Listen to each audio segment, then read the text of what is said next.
If the contemporary world of letters has failed to address itself to the problem of human values, at least one of its members has not. Aldous Huxley, during half a century of prolific and stunning literary output, has consistently and incisively probed the problems of meaning and belief and human direction. So it was when we met that we spoke of such things, and Aldous Huxley described what, for him, had come to represent the sum and substance.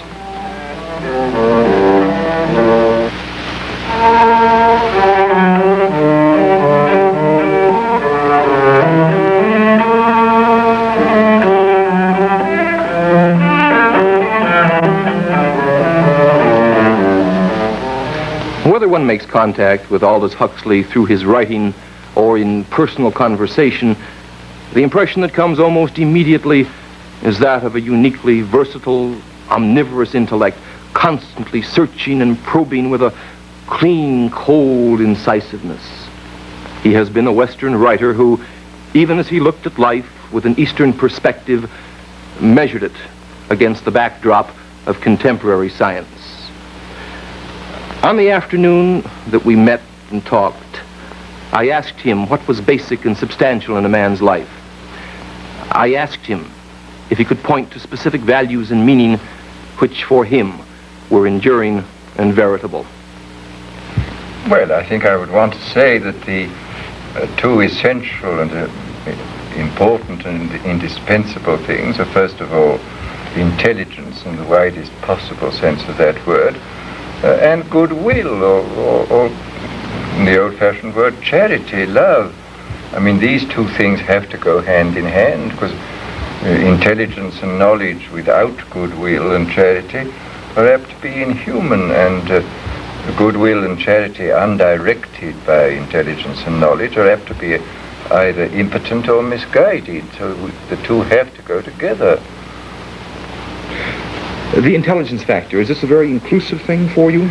To me, completely inclusive. I mean, it includes, so far as I'm concerned, what is conventionally called intelligence, what used to be called discursive thought, which is logical thinking in terms of our current scientific and philosophical frame of reference.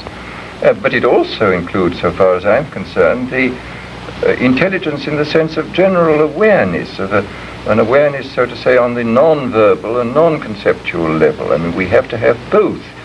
I think it's very important to insist from the beginning that we are multiple amphibians living in many diverse and even, in some sense, incommensurable universes at the same time, and that our business in life is somehow to make the best, not only of both worlds, because there are more than two of all the worlds we live in. And among the worlds we have to make the best of, first of all, this world of discursive thought, the scientific and philosophical and practical world, and at the same time the world of non-verbal immediate experience. These are the two kind of worlds in the worlds of intelligence which we have to make the best of. I'm intrigued with the dichotomy. Is this also a dichotomy between science on the one hand and poetry or religion on the other? Is it that manner of encompassment that's involved? In a sense, yes. I mean, the business of the man of letters, it seems to me, and the poet specifically, has been, I suppose, with man's more strictly private experiences, and also with the rendering of the manifold nature of man's experience. I mean, let us consider the question of scientific language and literary language. The essence of good scientific language is that one word shall stand only for one thing. There has to be a sort of one-to-one relationship between the given word and the given event or thing that's being talked about. In regard to literature, the important thing, I think, is to, first of all, to be able to, so to say, express the inexpressible, and secondly, to express the multiple meanings which every event has for a human being. I mean, a human being, as I say, is a multiple amphibian living in many ways at once, and any good work of literature inevitably has to express these multiple meanings. I can't help but think, of course, that the scientist still uses this other area. It's true. He must, in very definitive and unequivocal fashion, speak. He must be able to communicate to his fellow scientists. Yes. And yet I still am, I think, fundamentally, and really in an excited fashion, most impressed by the aesthetic features of science. A scientist still finds a beauty and a grace and a formal delight in the structure of a theory. He still is a marvelously creative and aesthetic person when he develops a hypothesis. Well, I entirely agree. I mean, there is no question that the aesthetic aspect of science is a very important one. I mean, actually, our criterion of what is a good aesthetic theory, I mean, simplicity and completeness, is an aesthetic criterion. And one hears mathematicians speak of the ugliness of certain equations and the elegance of others. But nevertheless, while he is working, he has to have this language has to be purified in this one-to-one relationship. He has to be very careful that his words don't say more than one thing at a time. Whereas it seems to me in poetry and in literature in general, one of the great arts is how to say many things at the same time. I mean, look at a play by Shakespeare. This proceeds on one level. He was an exceedingly good playwright. I mean, it proceeds admirably on this storytelling level. But all the time, owing to his extraordinary use of language, everything is going up in tangents in every direction, so that actually as one listens or reads, one is living in a number of different worlds at the same time. And I mean, I've been greatly struck, for example, in seeing excellent prose translations of Shakespeare at the Comédie Française in Paris. And you see what an admirable playwright he was, but you lose this extraordinary the real genius of Shakespeare, which is the fact that you are living in many worlds of experience at the same time, owing to his extraordinary use of language. Well, you can't use language in this way in science. I mean, you have to purify it in another way. You have to get it down to this naked, absolutely clear one-to-one relationship. What is this dimension of charity? Sympathy? Empathy? Well, this and general goodwill. I mean, and after all, in any given culture, I mean, let us face it, we are at once the beneficiaries and the victims of our culture. I mean, without our culture, we just couldn't do anything at all. We should be baboons, apes. But given any given culture, is ambivalent. It permits one at once, at the same time, one and the same time, to be fully human, but at the same time, it limits our humanity. I mean, it imposes certain kinds of prejudices, certain kinds of likes and dislikes upon us. And I think it's perfectly true to say, as a man that I know you admire, Dr. Maslow, Abraham Maslow, said that any self-actualizing human being is one who, to some extent, breaks out of his culture. And after all, I mean, one sees that, in fact, all the great seers and religious prophets have always broken out of their culture. I mean, merely to say, thou shalt love thy neighbor as thyself, is breaking out of a narrow culture which insists that you shall love only this person and that everybody else is not your neighbor. And I think we have to see that the people who have broken out of their culture, the seers and the prophets, are essentially right, and that unless we follow their advice and follow it awfully quickly, we're going to be making an appalling havoc and mess of our world. I wanted to bring up that problem. Granting the importance of the dimensions you described, and I support them wholeheartedly, are you satisfied with the levels at which they're appearing today? No, I mean, we obviously have to do much more than we are doing, and we have to do it awfully quick, because, after all, we're faced by a great number of problems which are absolutely unique in history. I mean, nothing like the explosive population increase has ever happened before, and nothing like the explosive technological advance has ever happened before. Nothing like the explosive advance in knowledge has happened before. We're living in a world of sort of what may be called chronic revolution, chronic upheaval, and unless we break out of the culture which imprisons us within a world of nationalism and militarism, given the hydrogen bomb, we're obviously in imminent danger. And also, given this kind of culture which causes us to spend an enormous proportion of our resources on the armament race, we are not going to be able to solve the ecological problem of man upon the earth. We are not going to be able to solve the problem of a species which is increasing at the rate of 50 millions per annum on a limited environment. I mean, this is going to require all our goodwill and all our intelligence and all our knowledge.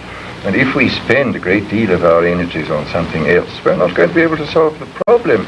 Moreover, I think that if we look at this problem, we may get away from the perfectly insoluble problems of power politics onto the soluble, possibly soluble problems of ecology. I mean, I think that it's high time that we started thinking not merely in terms of politics and ideology, but in terms of biology and the relationship of man to his environment. And only in this way, by shifting the attention from what cannot be solved, which is the clash of power, but to what perhaps can be solved, which is the future of humanity upon this planet, shall we be able to escape from this frightful impasse in regard to power politics which we face at this moment. I grant that the injunction is well taken, and I too share your concern. For me, it's an outright terror from time to time. And yet I think, while it's certainly important to pose the question, to think about the problem, what does one do? Well, now this is the real problem, because I mean nothing is easier than to formulate high ideals, but few things are more difficult than to discover the means whereby those ideals may be implemented and the categorical imperatives which spring from them can be obeyed. This is the real problem. I mean, one has to dream, but one has to dream in a pragmatic way to consider how we can obey the injunction to love our neighbors and to behave with goodwill. I think one of the basic problems is somehow to find means whereby the extraordinarily violent drives of our instincts and our emotions can be given expression without doing harm either to ourselves or to our neighbors. And this is something which I think that many earlier civilizations and many so-called primitive peoples have thought about. I mean, the Greeks thought about it very carefully. They got rid of a great deal of their aggression and frustration in things like the corybantic dances and the Dionysian orgies, which were very important safety valves for letting off steam. And I think we mustn't be ashamed to take the advice of people who knew less than we do, but were certainly no stupider than we are. And I mean, even very primitive people in many ways no stupider than we are, although they are much more ignorant than we are. Are you satisfied, Mr. Huxley, that an escape valve is necessary for man's aggression?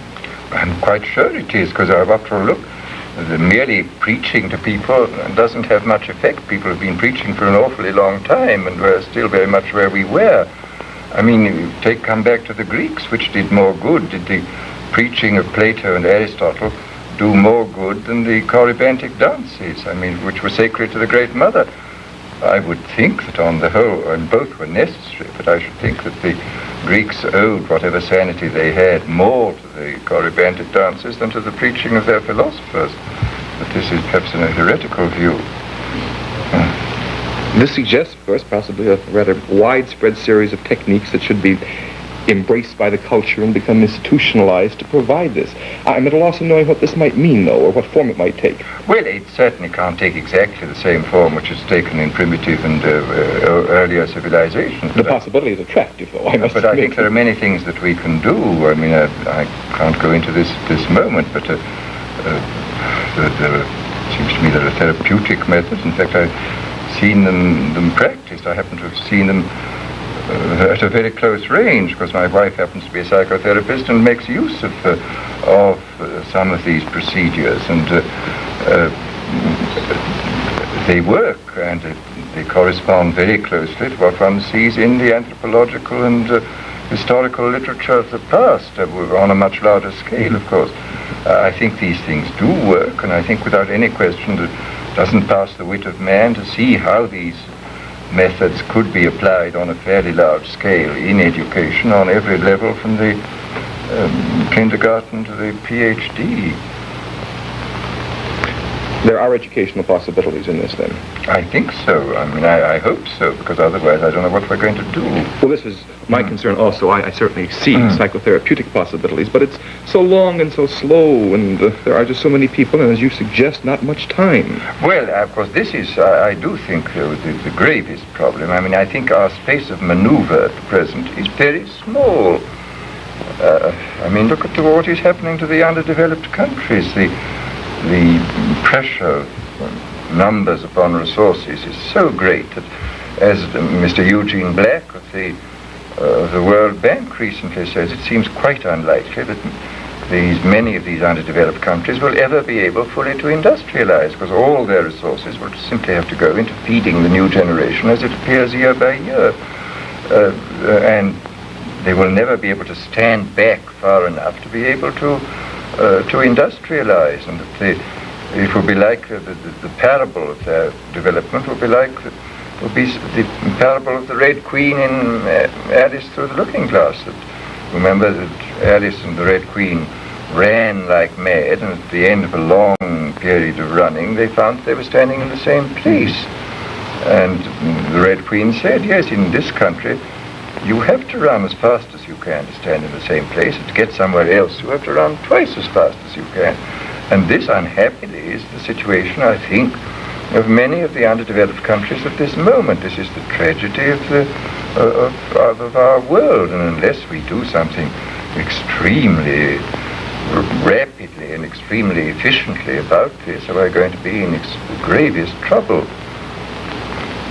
Granting that we have possibly a generation or two yet, and that our investment in educational opportunities and the change in educational philosophy might meet your concern about the shortness of time, are there things that we might do, things that for you represent good bets for altering educational emphases? Well, I mean, I'm quite sure we have to think intensively about this and to experiment, and I think there would be a very good case for one of the great foundations to invest quite a lot of money in large-scale experimentation to see what methods in fact work. I mean, this is finally the problem of what do you do about the irrational. I mean, after all, we have built into us neurologically a kind of Jekyll and Hyde. We have the ancient brain stem, which goes back to enormously remote evolutionary past, and we have a relatively modern neopallium or cortex on top of this, which is quite recent, and the one tends to upset the other. I mean, the Jekyll and Hyde are in a sense built into us, and this is the whole natural genetic basis of the conflict in which man has always lived, and we have to recognize this fact, and we have then to work out the best possible ways on every level, physiological, psychological, educational, sociological, to cope with this fact. But I don't think it's, as I say, it's not beyond the wit of man to work methods out. And the question, I suppose, would come up, education for what in all of this? Well, education, first of all, for survival, which is important as far as I'm concerned, and secondly, I mean, as an ideal, I don't know any higher ideal than the ideal of actualizing the greatest number of desirable potentialities. I mean, potentialities for goodwill, potentialities for intelligence in every way, potentialities for creativity. I mean, these three things, if we can actualize our potentialities in this direction, we certainly have them. We have potentialities which have not been actualized. And then we've done something. We really have made the best of our human condition. Of late, I know you have made much mention of nonverbal factors, Mr. Huxley, and particularly in education. As I reread one of your essays the other evening and thought about it, it occurred to me how much in our contemporary education we tend to emphasize these verbal things that can be communicated, things that must have a product at the end. And this nonverbal aspect intrigues me considerably. Well, I mean, actually all formal education from the beginning has been mainly verbal. Look, take the 7 liberal arts which we've inherited from the Middle Ages. These were all verbal with the exception of music and astronomy, and music was treated in the Middle Ages more as a science than as a source of enjoyment. And astronomy was a branch of theology and also told fortunes. So that even this was not strictly non-verbal and sort of extra-human. But it seems to me that we have to think of this side of man, which I mean the whole psychophysical organism. There's a very striking phrase in Spinoza where that very great philosopher says, make the body, I would now say the psychophysical organism, make the body capable of doing many things. In this way, this will help you to perfect the mind and to come to the intellectual love of God. But this is a very striking phrase from a philosopher who was profoundly intellectual. But I mean, he saw quite clearly that we have to take the mind-body as it is and to make it capable of responding to the external world and to the events within itself in a clear awareness. We have to heighten our awareness and heighten the things that we do with it. And this requires, it seems to me, a whole kind of education on the non-verbal level. In a certain sense, I would say that the whole, an entire program for both kinds of education, both on the conceptual and verbal level and on the non-verbal level, is outlined in 2 poems by Wordsworth. The one is called Expostulation and Reply, and the other is called The Tables Turned.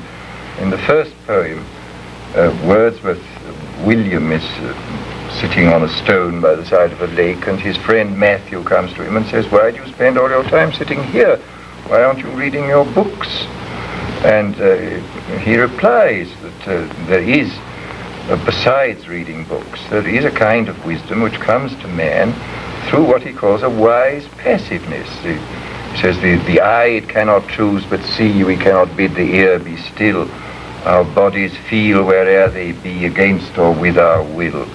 Nor less I deem that there are powers which of themselves our minds impress, that we can feed this mind of ours in a wise passiveness. And this is this idea of a wise passiveness runs all through the literature of art. You'll find this again and again. For example, the art critic Roger Fry, from whom I learned most of what I know about art, always used to speak of this prelude to creativity, which he called alert passivity.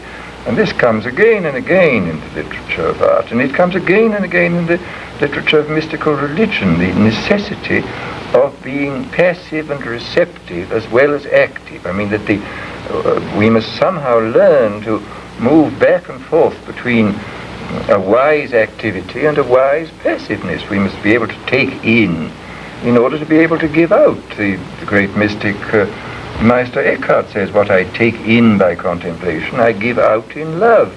And this, I think, is equally true. You give it out not merely in love, you give it out in creation, you give it out in thought. I mean, I personally believe strongly in, quotes, inspiration. I mean, whether it comes from the 9 muses, I don't know, but it is a psychological fact. And inspiration comes in this state of alert passivity.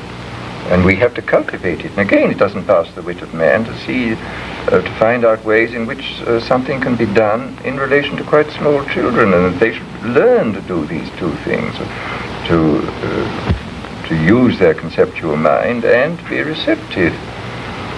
And yet, of course, I think we have, don't we, in a Western culture, an emphasis on the activity, doing something to the culture outside, and always showing some final product which represents the worth of the person who produces it. Yes, and yet these Western artists, just as much as anybody else, have insisted that the receptivity was essential. I mean, that not merely did you have to impose a frame of reference upon the world, you had also to let the world come to you without a frame of reference, to come to you, so to say, as things in themselves. I mean, what Kant said, you could never see the Ding an sich, the thing in itself. But you have to admit it. It's never the thing in itself, but it is very nearly the experience, unmodified by the conceptualizing and symbol-making cortex. Just comes to you, and and what is within has to be allowed to come to you without being modified by the conceptual mind. Is this passivity in Western religion?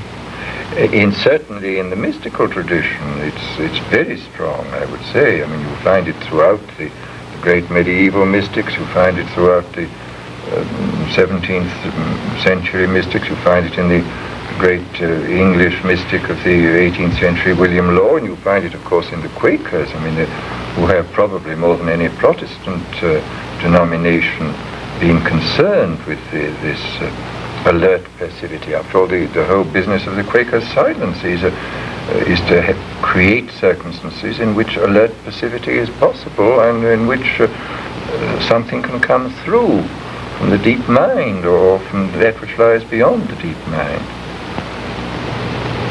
And you have a feeling that this can be incorporated within a general standardized procedure at the level of school for the younger children?